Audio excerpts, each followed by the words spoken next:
I think it's time, definitely time, particularly with my technical hitch, and I am really sorry about that again, to hand over to you, Jervis, and meet the analyst. Yeah, hi guys. Yeah, at this stage, is there any pressing questions that you may have before we look into the breakdown of what an analyst does in his day-to-day?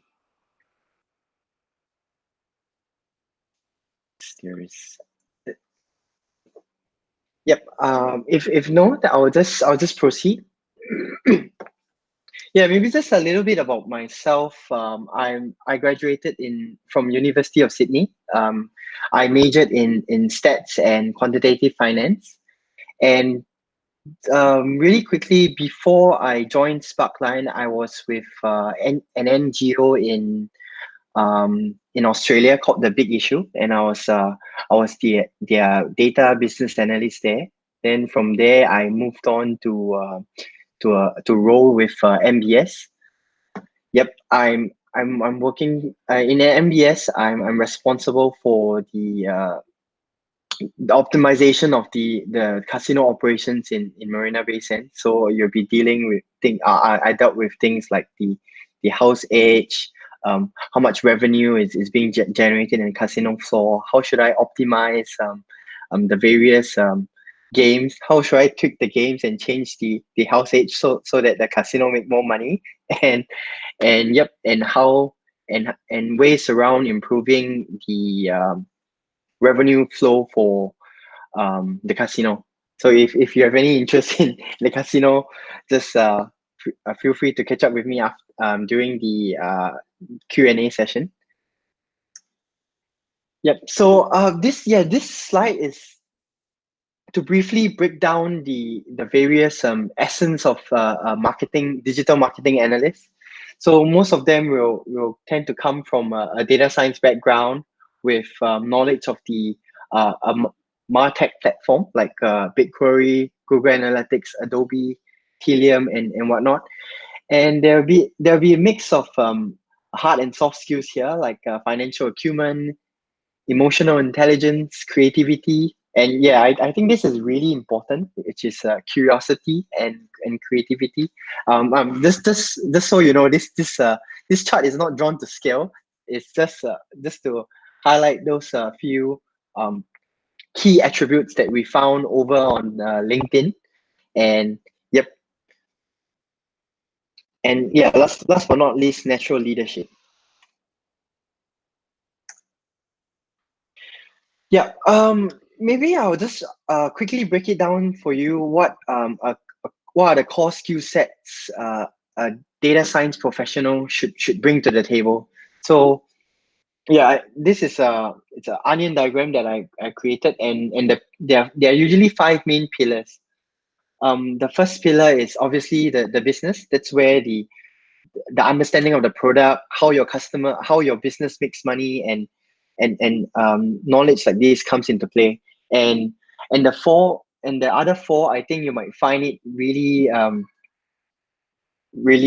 familiar because they have been the buzzwords for the past few years, which is machine learning, deep learning, math and operations research, stats, as well as the various programming languages that you heard of, ranging from R, Python, TensorFlow, and Keras, and the various packages that you have.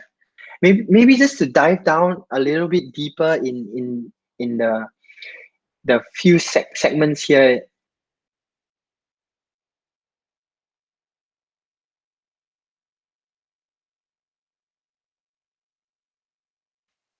You've just gone on mute, Jervis. Hello? Yeah, I think there's something wrong. We're not having much luck today, are we?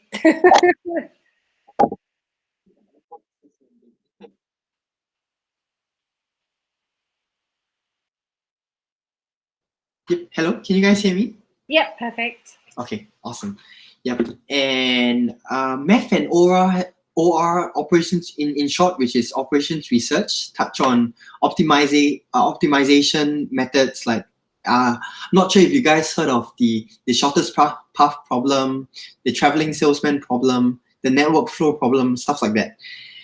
And I think this is more applicable for the casinos industry. It's Bayesian and Monte Carlo statistics is used to compute. It uses simulation to compute various open-ended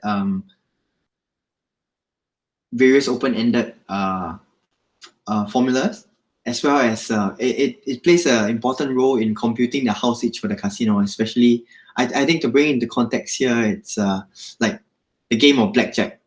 The odds and the probability that you see in the game of blackjack, it's simulated. It's not actual, because the game is so complex and it revolves around your own decision and your call. And programming, there's actually a breakdown of 3 core areas. One is system administration, back-end and front-end programming. And last but not least, statistics revolves around the visualization, various charts, data manipulation, classical statistics. Like I'm pretty sure you heard of the typical regression, the linear regression, MLR, and the various chi-square and the various parametric and non-parametric distributions of the data here. Yep, and yeah, I'll just quickly touch on the career path of the digital analyst before I open up the floor to Q&A session. Yep, I think the main difference here when it comes to the data science field, it's really fluid and dynamic in the sense of like the roles and responsibility you uptake. It actually, it's more fitting to your.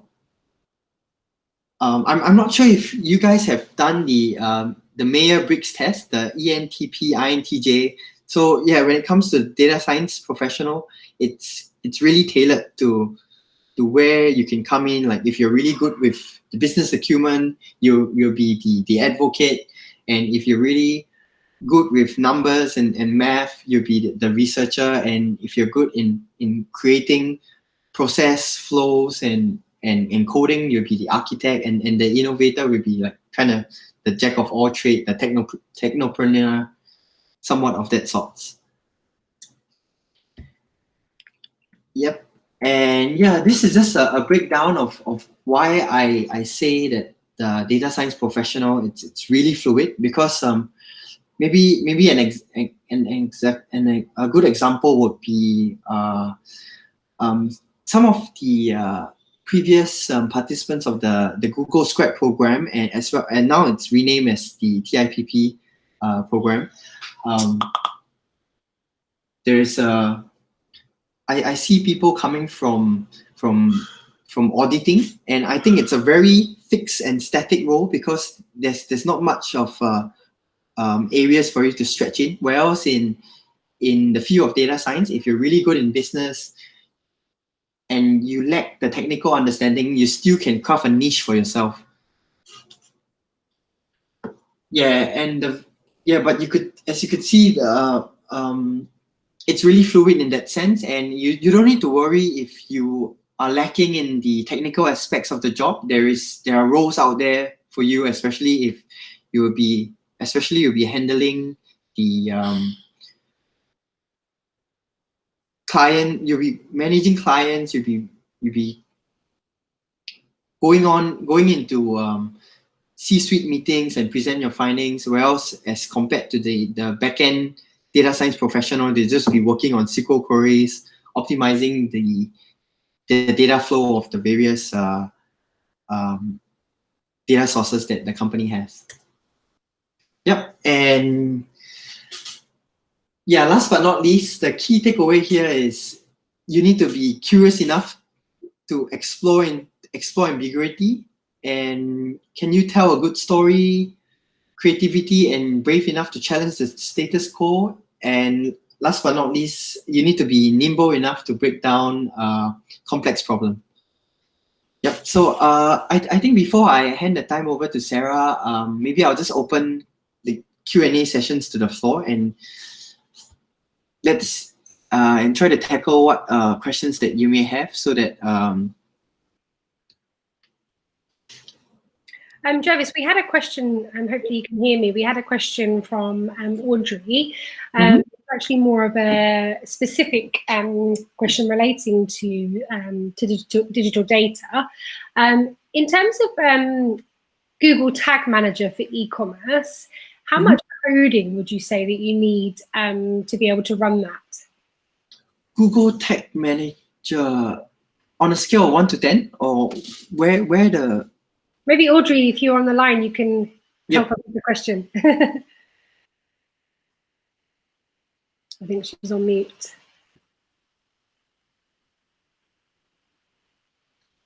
What do you think, Jervis? Do you think it's a really sort of hugely technical skill that you need to that, or is it something that, because I know the guys use quite, yes, beyond basic functionality, Audrey says.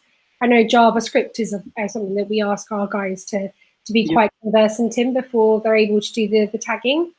Could you further elaborate on that? Like, what are you trying to accomplish beyond the basic functionality of Google Tag Manager? Are you trying to push it over to BigQuery to do segmenting, and then push it back to Google Ads or something? Or I'm specifically looking at using advanced e-commerce in conjunction with Google Analytics. And I was reading a lot that, often from consulting companies that say you should work with your developer to do this. Right. So I'm curious, if you are entering the field of data analytics, how much you should plan on becoming a coder yourself. Oh yeah, I think this question is really open-ended. It's actually the developer's responsibility to translate your business requirement into technical ones, and then walk you through how is that being captured in Google Tag Manager. If you're talking about setting a few markers for identifying your e-commerce funnel flow, yeah, I think that will be sufficient if you could let the developer know the few key important attributes that you want to get out of each step. Yeah, that would be enough. I don't think there's really much coding involved, but the coding will actually come into play when you want to reprocess this data to share it with your stakeholders and do more advanced stuff, like you want to slap on a machine learning algorithm onto it for classification and whatnot. Yep, I hope that answers your question, Audrey.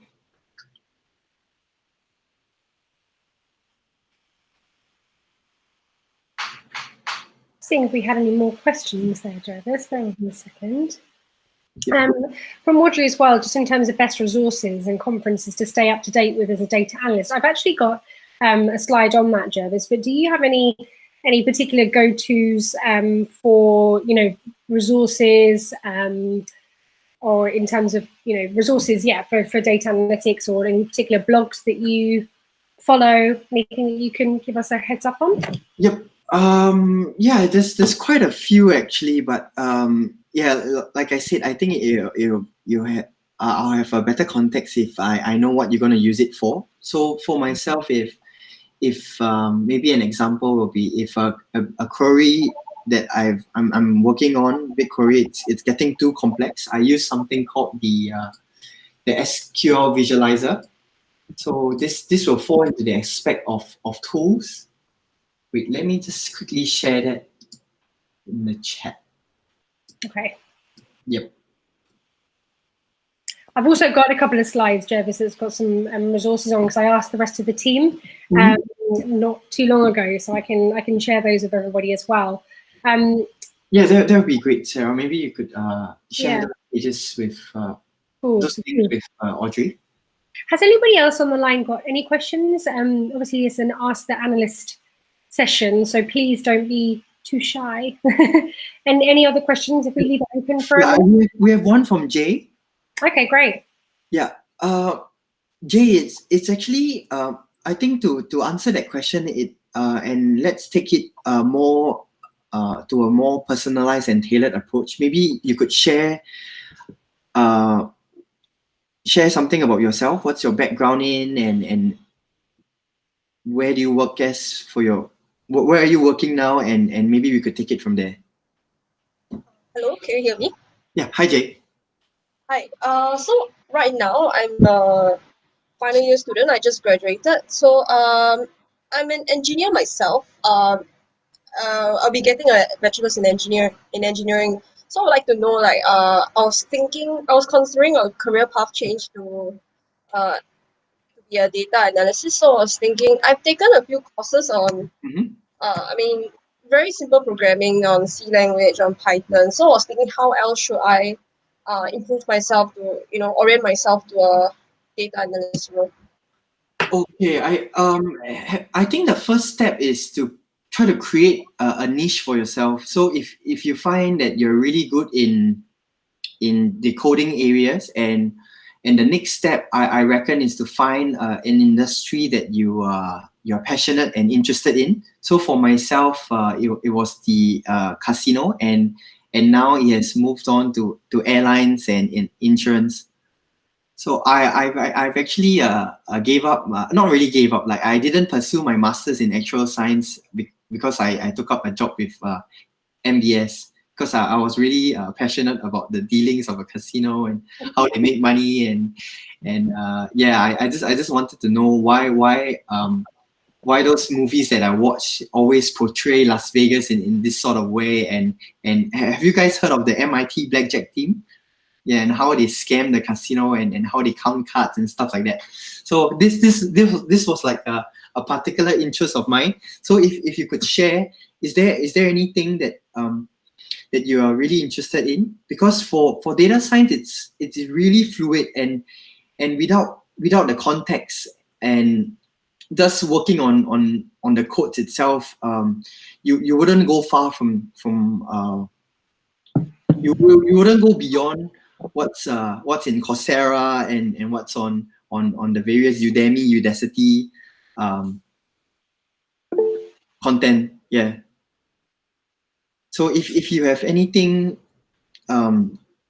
personal that you would like to share, and we could we could maybe try to craft your niche in this session to see where would you like to take it to.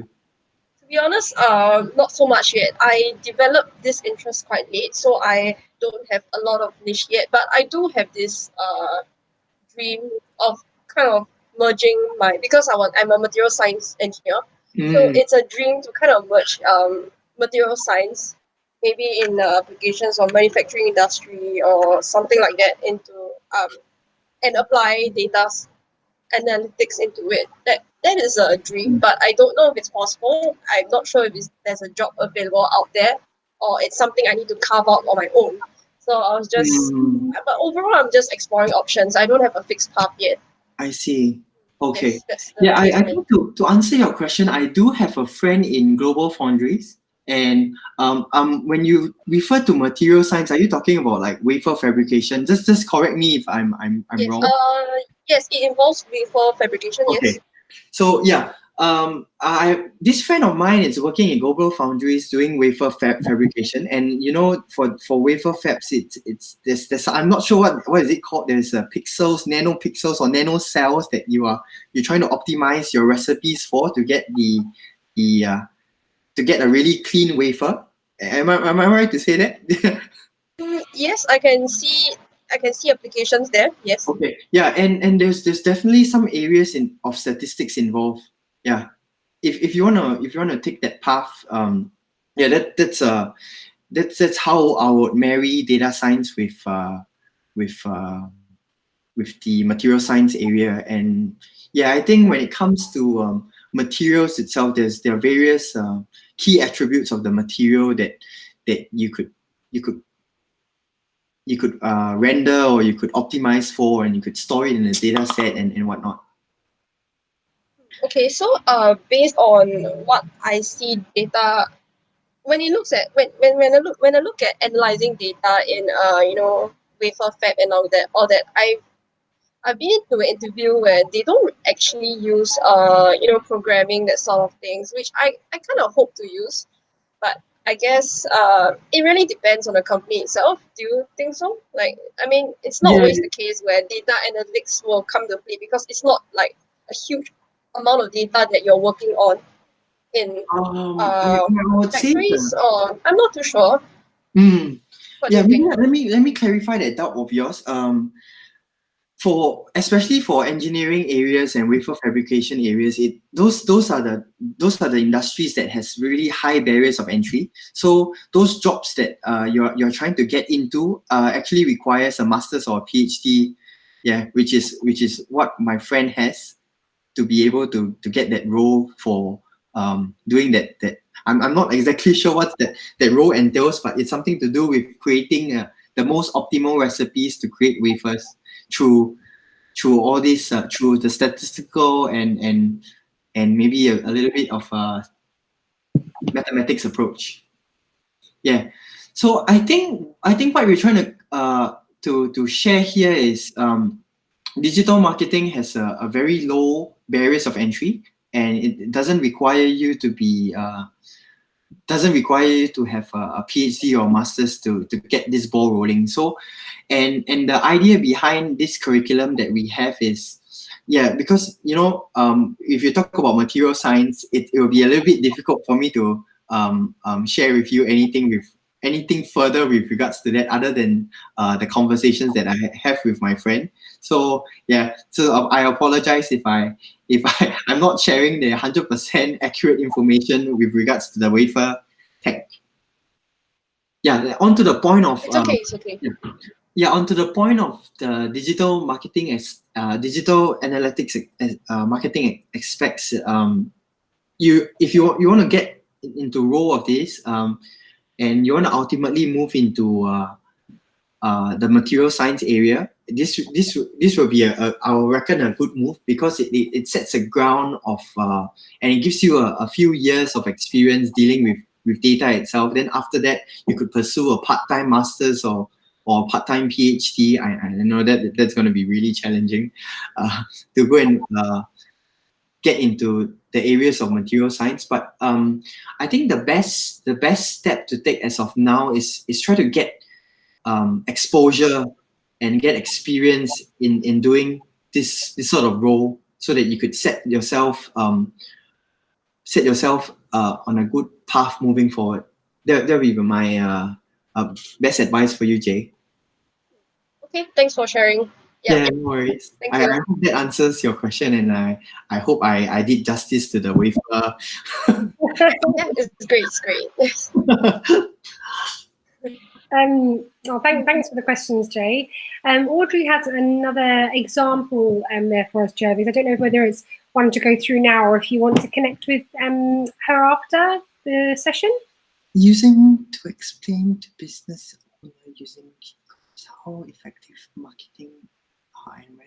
I think it's quite a good question in terms of generally how analytics is really just showing that value, really, and how ROI for marketing campaigns, which is really kind of bread and butter of what you guys do.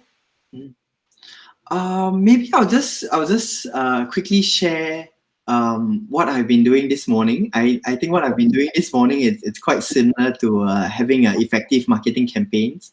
The biggest problem that are faced by marketers out there is, Sarah, can you refer to the slide 33? Okay, let me just present then. Bear with me. Slide 33. Okay. Let me make sure this is working this time. Okay. Yeah, I know we are going a bit beyond the analyst. Yeah, it's more of the job. Yeah. What you see here is actually the biggest problem faced by marketers so far, and this is one of the biggest airline industry in the world. I think if you guys have ever experienced, if you ever go on Shopify, Zalora, or maybe even Taobao, when you purchase the product, and you already made the purchase and it's on the way to your home address, and you still see ads around Facebook and your email popping up, which is the product which you already bought, which you have already have made a purchase for, and this is the biggest shortcoming in the biggest thing that we're going to optimize for as a digital marketing analyst. You don't want to be wasting the precious marketing budget on people who are already converted. So that will be the main focus on an effective marketing campaign. Is like delivering the campaign where people are going to convert, not people who have already converted. So when you're defining these segments, it's really important to note, like for the ice cream example that Sarah shared earlier, it's also a study that was conducted by Foursquare, that when the temperature drops, the tendency to purchase ice cream is much higher. So I think you have to be creative and nimble in that sense to identify those variables that are closely related to the purchase of ice cream, and for your case is to the products that this e-commerce Shopify sells.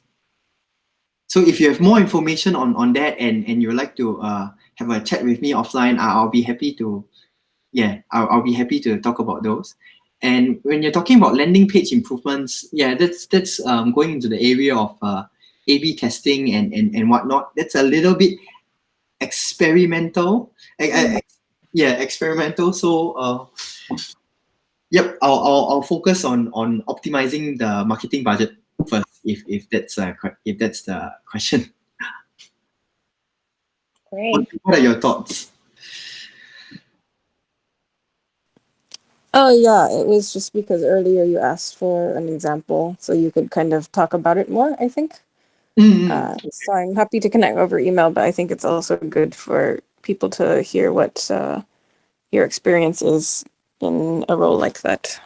Yeah, thanks for sharing. And have you any maybe just tell me a bit about yourself. What kinds of problems are you facing? And I was actually in environmental sciences. I think that's what you said you were considering. So yeah, sorry? I'm working in marketing now and learning analytics because I know stats for my. I was in grad school for a while. I know stats for that, but I'm looking to apply it in the business world now. Oh, nice. And yes, the A/B testing is quite interesting because it's not usually statistically significant, but still useful.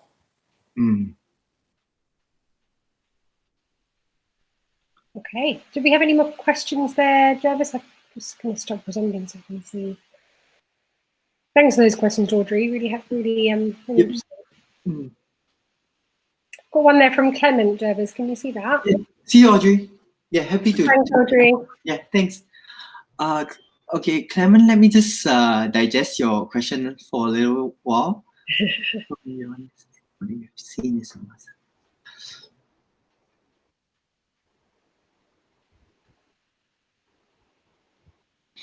Yeah, this is actually there's this is two sides of the coin. I have some friends that have a PhD and they also have trouble looking for jobs.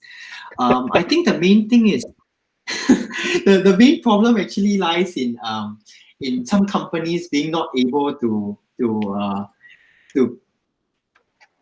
pinpoint what are they actually looking for, because this career is still quite new and not fully developed. So I faced problems like maybe just to share a little bit. I'm not going to disclose the company. I interview for a job before. They wanted me to be technically sound, being able to host town hall meetings and can do back end coding as well as production level coding. Yeah, and I think that when you ever get approached by jobs like that, it's a huge red flag. So for this context is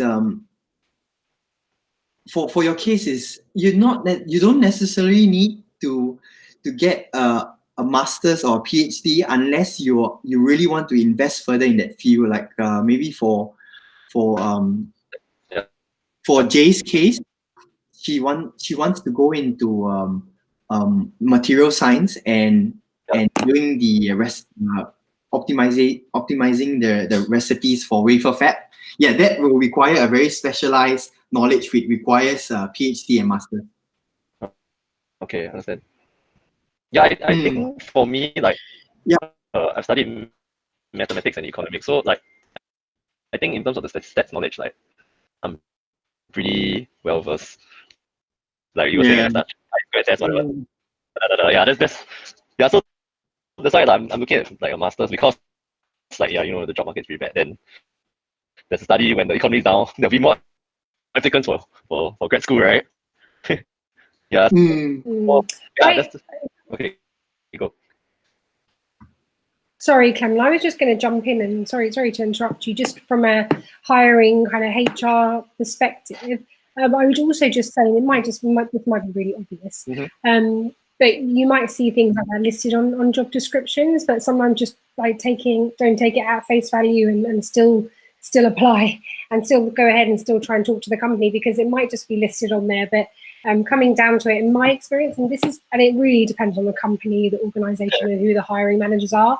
And I think Jervis can agree. Like when we're hiring for Sparkline, we would, I mean, it's great. It's a plus if you come across somebody. We've got somebody who's doing a master's in analytics at the moment while working at Sparkline, and you know, absolutely, that's going to help her in her future career, I'm sure. But at the same time, we look for, you know, the soft skills, how they can be kind of present with clients, that consultative element to their experience, as well as the hard skills, because obviously all the coding and the languages and the hard skills, they're things that you can teach, and they're things that will change as well. And those languages will change and they'll evolve, and they might be using, like Jervis and his team might be using completely different languages in a few years' time. So I think it's just really important to always remember the other areas and other experience and other skills that you have, and probably just, even with the job descriptions, just don't be too put off. Like, I mean, it's hard, honestly, speaking from someone who hires these types of roles or for our company, it's hard enough to find people with the right skills. So for companies to restrict themselves by asking for PhDs and masters, I think that's a bit crazy, actually. But obviously it's up to them. But I would just still go ahead and, Jervis, do you agree? I would still try to like sort of go ahead and be applying for those roles. Yeah, I completely agree. And I also have a couple of friends that apply for jobs, like for a more strategic role in terms of the product, and they got slapped on a technical test, and yeah, that's like the weirdest interview that my friend has ever been. Like, I'm applying for a strategy role, and yet I'm slapped on a technical test. Okay. Yeah, so I think you just have to watch out for those, and yep, have to, like what Sarah mentioned, it's just don't be afraid to ask why are they looking for such why do they need such qualifications, and I think they will be able to provide you better context in terms of the requirements needed. Yeah. Yep. Okay. Yeah. Yeah. So try continue studying. Yeah. So my options are open. For myself, I gave up the pursuing a master's in actual science because I thought it'd be too niche. So yeah, that's maybe just a personal piece to share. Also because the economy is quite bad, and maybe going back to study would be I like, just to give you a bit of context as well, though, on that, and it could be, it's going to be very different for different people, but even with the training program, because we just ran a cohort for the in-person training program with the IMDA this year, they graduated in April, which was like probably the worst time that all this was starting to kick off. I felt so sorry for the guys, but two of them, and one of them's just been placed with Foodpanda. She just got hired this week, and we've got interviews for the rest of them. So people are still hiring. It's a bit of a logistical nightmare for these organisations to be able to interview you and stuff. But I would still, consider all avenues, I suppose, is just what I'd just like to throw out there, that there are still companies hiring. So yeah, maybe that's just something to bear in mind. Maybe just kind of giving it a go and still trying. That sounds very interesting. That's all. Yeah, and I think we come from really similar grounds, Clement. Yeah. Yeah, because I felt that the biggest struggle that I have was effective communication and stakeholder management. So this is something that I wanted to. This is why I pursued a career with Sparkline, and I left MBS. Yeah, because I feel that MBS is a little bit too niche. So unless you really want to go into back end and go into something niche, then I will highly suggest you take masters or PhD. If not, if you're looking for something more generic, something more like a data analyst archetype, then yeah, then you should try to improve on your soft skills. Yeah, because I think a lot of TEDx talk out there is, I think there's one Indian. Yeah, especially Yep. in MNC, become very niche and stuck at the back and not be able Sorry. data scientists for MNCs tend to become very back end after Yep. a while. Yeah, okay, understand. Yeah, that's fair. Thank you. Yeah. So they, no worries. I know that we're kind of going over time a little bit. If there's no more questions, we'll just quickly just finish up, really, I think. And obviously, please do just shout out if you have any more questions or connect with us offline. But I think we pretty much went to this slide already. And yeah, just really recapping, and I will share all of these slides with everybody afterwards. But just in terms of all the challenges mixed with the kind of vision versus reality, it's just to really kind of close off, I guess this role it's an exciting one. The industry is moving at lightning speed. Like Jervis said, everything is still very much emerging. So you'll be part of an industry that's changing every single day and still really growing. So just one thing I wanted to kind of point out is career acceleration can be very quick. We've had people that have graduated from programs and training programs we've done in the past with Google Squared Data Partnership Program that ran for 4 years, and those guys are now in roles where they're heading up teams, and they're in senior positions after 3-4 years. So it's a challenging role, it's a demanding one, but definitely lots of opportunities there for very, very quick progression. And just not to forget, as Jervis also alluded to, is the soft skills. So be creative, especially in this space when you're working with very kind of commercially minded, probably creative types if it's in the marketing and advertising industry as well. So it does allow you to bring that creative side out as well as the technical sort of hard skills as well.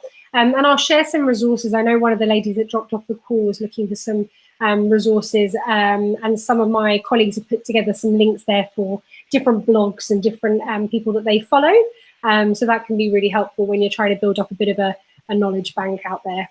And then our details are just on the last slide there. So that was probably as much presenting as anybody would want, I think, for a lunchtime hour.